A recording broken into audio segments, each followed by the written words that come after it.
You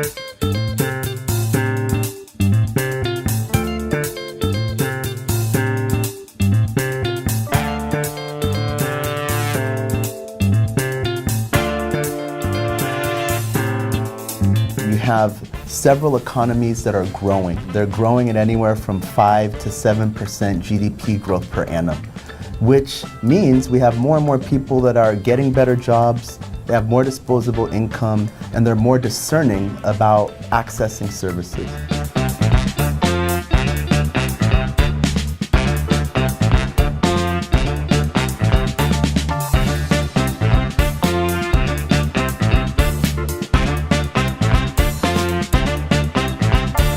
These problems are the problems of people all over the world, and now we have a solution approach that's looked at this problem in its purest sense. So now the challenge is to say, okay, here in this environment in the US, the same problems are there, but at least we have a solution that solves a problem.